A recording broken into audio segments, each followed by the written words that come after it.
On this week's Hockey Inside Out, how much credit does Claude Julien deserve for the Canadiens' impressive start? And is Marc Bergevin an evil genius?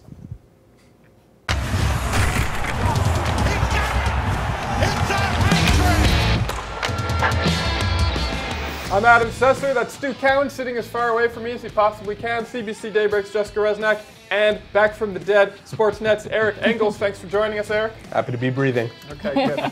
Let's start the show. The Canadiens have surprised people with their early season start and seem to be playing hockey with the flair and excitement that was last seen in Las Vegas. Never thought I'd be saying those words.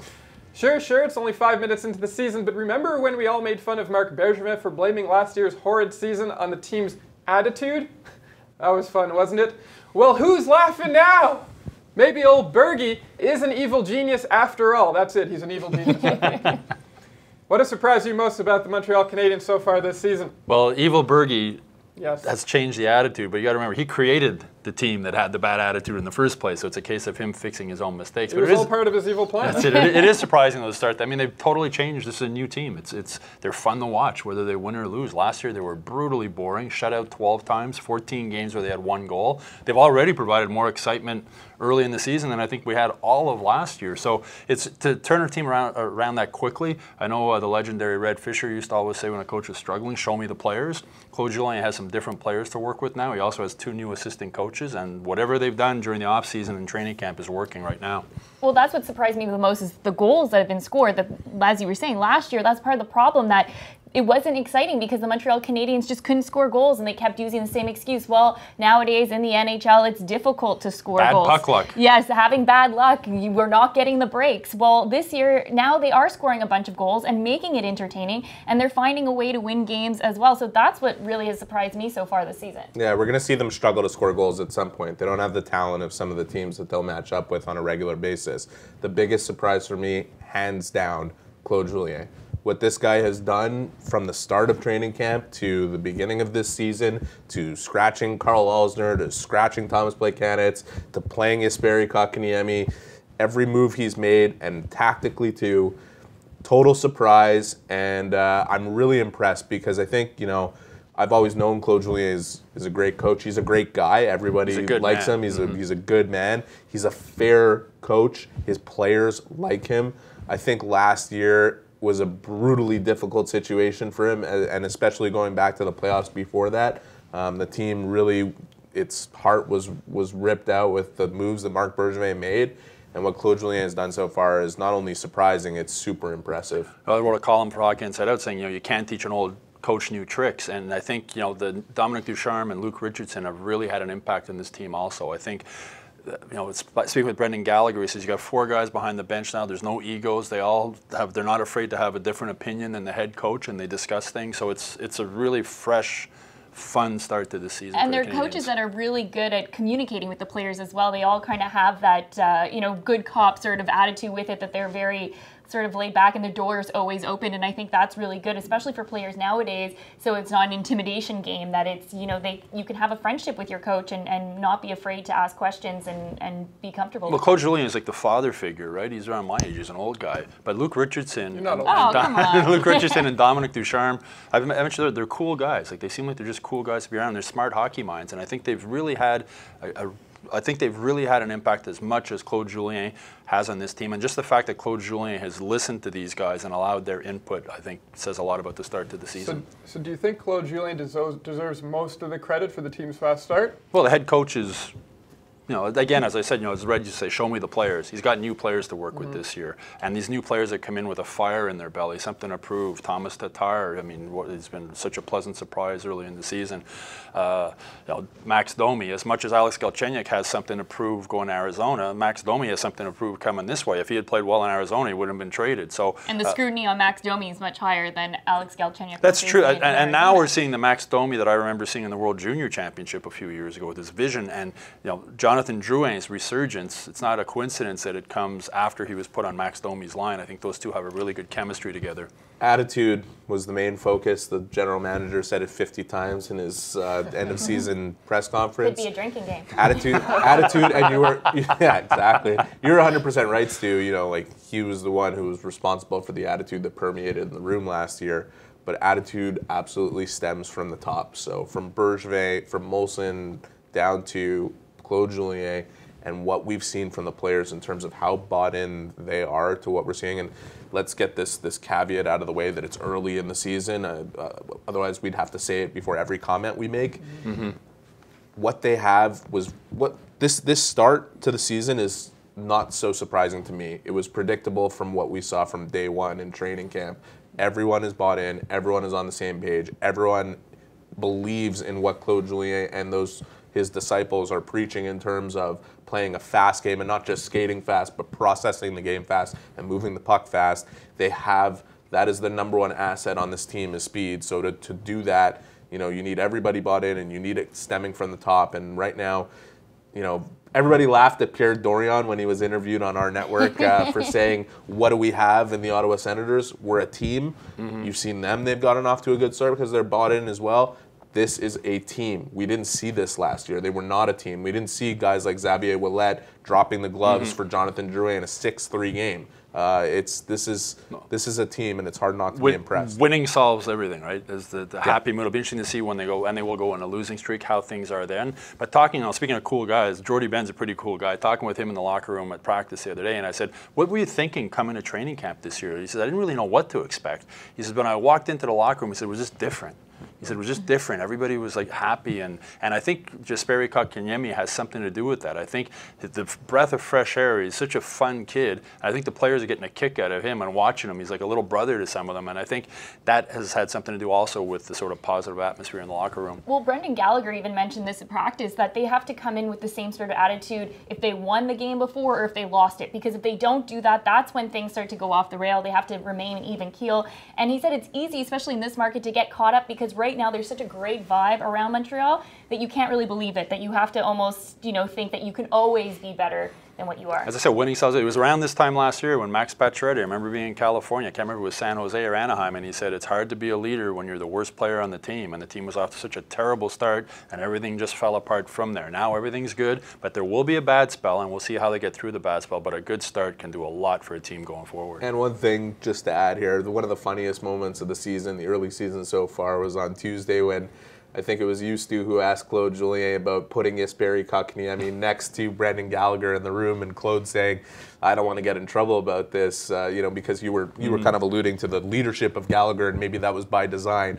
I think what Claude wanted to say, which he didn't say, was the reason he's sitting next to Gallagher is because the two of them are the biggest kids in the locker room. That's exactly. It was really funny, but the lightheartedness of that moment and the lightheartedness around the Canadiens right now.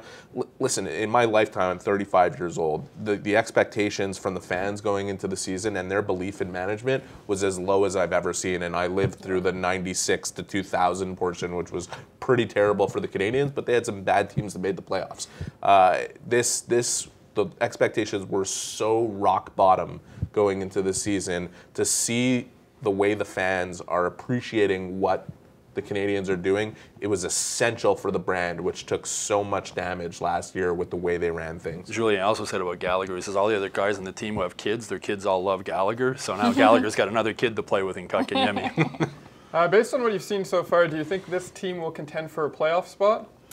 I kind of hope they don't, because if they do make the playoffs, I can't see them going past the first round, and I just don't think that's going to help the development of this team going forward. That if you really want this team to be a cup contending team, you have to build through the draft, and especially the draft that's coming up with Jack Hughes. You want to have the best possibility to maybe land a player like that. And you use Toronto as an example, where they have Austin Matthews, Mitch Marner, and part of those players helped attract John Tavares to come and sign with them. So my thing is, it's great that they're doing well, but I just don't think making the playoffs is going to benefit this team in the long run. Counterpoint. I think they need to make the playoffs. I think it's just this is a city where you need to make the playoffs and try to challenge to make the playoffs every year. And I'm not disagreeing with what you're saying, Jess, about the players that Toronto drafted in those top 5 players, whether it's Morgan Riley or Nazem Kadri or Mitch Marner or Austin Matthews, and how to attract players like John Tavares. But the Canadiens, their last 2 drafts have been exceptional. They've gone from having one of the worst prospect pools in hockey to probably a top 10 prospect pool, and they have 10 picks in the upcoming draft, which promises to be actually the deepest draft we've seen probably since the year that all those superstars from Team Canada were drafted in 2003. So I think, you have to challenge, you have to be good. If the Canadiens miss the playoffs for whatever reason, we saw Carolina move from 11th in the lottery system to 2nd overall last year. You could be among the worst teams in the league and end up falling out of number 1 or number 2 or number 3 in that draft lottery system, and instead of getting a franchise player, you're getting a player that's really, really good but doesn't necessarily help you attract a John Tavares down the line. And I think, the model that the Canadiens are following has been created by the Boston Bruins. You see how they kept their core pieces and competed for the playoffs, and they've added all these great young players that are supporting them, and they're not as top-heavy as they even were a year ago when they were one of the most impressive teams in the league. So I think right now the plan that the Canadiens have put in place is a strong one, and the fact that Bergevin made it through the worst of times, he's actually been set up to succeed now that they've gone in this direction. And I think it's great for Canadiens fans to be engaged with this team. Well, I'm often accused on social media of being negative or anti-Canadian. And I tell people, the team missed the playoffs 2 of the last 3 years and finished 28th last season. There's been a lot to be negative about. Having said that, I would love to see the Canadiens make the playoffs. It's good for this city. It's good for business. It's good for our business. It's good for everybody when the Canadiens make the playoffs. It's fun in Montreal in the spring. It's good for the development of their players. But having said that, I think the key is Carey Price. Carey Price can play like the old Carey Price, I think they have a chance. If he can't, I don't think they have a chance. I think there's still, they're scoring goals now. I think depth could be an issue, especially on defense if guys go down and get hurt. But it depends on Carey Price, and I would love to see Carey Price have a great year, and I'd love to see the Canadiens making the playoffs. I'd love to be able to cover a playoff series. And that's what, health, you said, and health and depth. And Toronto a year ago was the healthiest team in the league. Mm-hmm. Vegas, super healthy. That's why they were able to do what they did. You look at the Canadiens, they don't have the depth that even if a marginal player goes down, they're going to have a hard time replacing them. They've done great in Shea Weber's absence. Mike Riley's had a lot to do with that. It's enabled them to play players in certain positions, otherwise avoiding moving them up to places where they don't belong.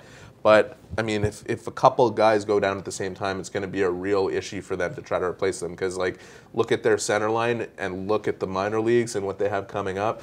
There's nobody to replace anybody, and that is part of the reason why Jesperi Kotkaniemi is here, and part of the reason why it's a good thing that he's here. So and it's interesting. Claude Julien said after practice the other day that he was asked about Kotkaniemi. He says we want him to stay here. So don't be surprised if this kid spends the whole year here. I can't believe you get hate on social media. To all the haters out there, he's a realist. Okay, deal with it. So who is the best player on the Canadiens right now? It's I'm going to say Tomas Tatar. He's leading the team in scoring early in the season. I think he's provided a real spark. And it's interesting, though, because I was talking with him after the game the other night about that line he's been on with Gallagher and Danault, and he's saying how they've been together right through training camp, preseason, and how much it helped. And he's the latest guy to rave about what a hockey player Phillip Danault is. He's sort of the quiet star on this team. Remember, Max Pacioretty talked about everybody who plays with Phillip Danault talks about how much they love playing with Phillip Danault. And now Tatar said he's just a 200-foot player, and he gets the puck for Brendan and I, and then we do our thing. So Tatar, to me, but again, I think one of the underrated stars on this team is Phillip Danault. I would have to just pick up on with Tomas Tatar, because coming into this season, there was big question marks around him because of the way he played last season. And a lot of players coming in say, you know what, I'm going to bounce back this year, and it's a lot easier said than done. And he's been doing it, especially the game against Detroit, that every player, when you're facing your former team, you want to play well, you want to score goals, but sometimes they don't live up to that expectation. And his ability to rise to the occasion there, I think it's a very positive sign for him. Well, let's think about who the Canadiens have played so far. They've played against LA, Pittsburgh, Toronto, some of the best center lines in hockey. And that whole line, Tatar, Gallagher, Danault, I think in combination against those teams has dominated 5-on-5 play. 5-on-5 play. The Corsi numbers suggest they've been absolutely dominant.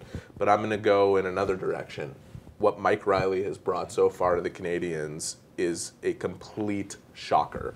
Nobody saw this coming, and one of my favorite things that I've heard as a quote this year was I asked Mike Riley in Toronto where this newfound confidence had swelled from, and we clearly saw it developing throughout training camp. And he said, there's nobody in my ear telling me I can't rush up the ice or do this or do that.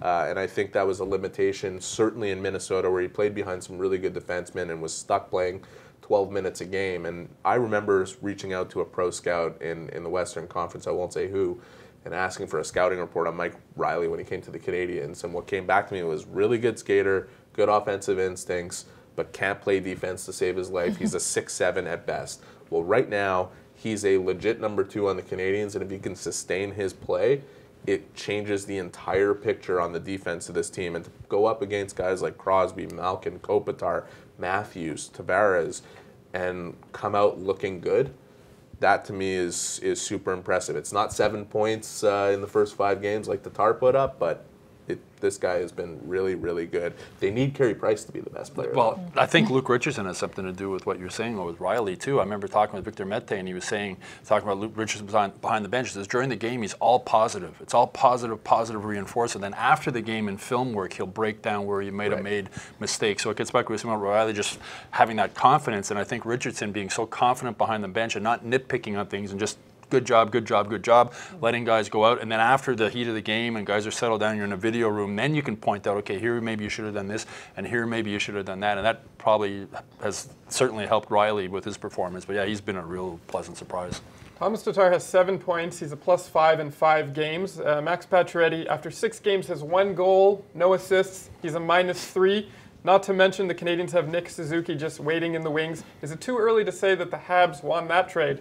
No, on day one, it was easy to say that the Habs won that trade. And Tomas Tatar, and as everybody knows, this show airs a day later so maybe he has more points than the 7 and 5. Maybe after St. Louis, it's even something more special. I mean, he's not going to stay on this pace, considering the fact that his career high was 56 points with Detroit a few years ago. But they won the trade when they were able to get an A-level prospect in Suzuki and a second-round pick, and Tatar was a throw-in at a very similar salary, and Vegas somehow, who gave up a first, second, and third-round pick to acquire Tatar at last year's deadline, they also retained $500,000 of his salary in each of the 3 years that he remains under contract. I mean, they threw him away based on a 20-game sample. When he came to Vegas, and this is important for people to note, they had an extremely healthy roster and a bunch of guys who were in the midst of career years. Making his way, and he's the first to admit he didn't play the way he had in Detroit for all those years, but I mean, it was tough for him to get through. As far as Pacioretty's concerned, he'll probably end up with 30 at the end of the year. He only has 1 so far, but I mean, you make that you maybe make that trade straight up to Tatar for Pacioretty, considering the public circumstances and how hard it was going to be for Bergevin to make a trade, and walk away saying, you know what, the Canadiens didn't win this, but it's still okay. They won it hands down with the 2 young aspects of the trade in Suzuki in the second round. The only problem I have with the Pacioretty trade is the way the Canadiens handled it. Just say we're going to trade him. like really, nobody would have. We're moving on. We're moving in a new direction, and unfortunately, we don't want to give Max the length and the term and the money that he wants, and we're going in another direction. End of story. It would have cost them. We know that he turned down 6 years, $6 million from LA at the draft. It would have cost them at least that much to keep him. So an informal poll. Raise your hand if you wouldn't have been willing to go that far with Pacioretty. Well, you probably would have traded him. But they turned it into a PR nightmare, which it had no reason being that. It should have been, we're moving on, we're moving in a new direction, we're making a trade. We wish Max the best wherever he goes. But having said that, I think it's too easy right now to dump on Max Pacioretty. It's all Max Pacioretty's fault. It's all his fault. Yeah. I think the mistake that Marc Bergevin made was not making Shea Weber captain when he first came here and taking it off of Max Pacioretty. Max would have been upset. He's a sensitive guy. But maybe he would have fired him up even more to play better. When they got Shea Weber, they should have made him captain, taken the C and the whole weight of that C off of Max Pacioretty. Well, he clearly feels the players' vote was the mistake he made. If he had done that, though, maybe Max Pacioretty's still here. Maybe things would have worked out differently. He didn't do it, but I think it's just too easy to blame everything that happened last year on Max Pacioretty. There was a lot of issues in that locker room that impacted the team. He's basically the scapegoat. He's an easy scapegoat, and the Canadiens totally botched it. I mean, they should be ashamed. They should be ashamed of the way they treated Max Pacioretty at the end. He did not deserve that. No. They should have just said, we're moving in a different direction. We're going to look to get younger and faster. Max doesn't fit into our plans moving forward. We wish him all the best. He's been a great captain here, even if they didn't think he was a great captain here. Just say that and move on. But it's all in the past now. That's it. Well, PR nightmares, I think, is one of Marc Bergevin's main skills. So evil Bergie, as you call them. Evil Bergie. Okay, that's all the time that we have for today's show. Is Marc Bergevin an evil genius, or is he just plain evil? Let us know in the comments section below. I'm Adam Susser, and I'll see you back here next Thursday.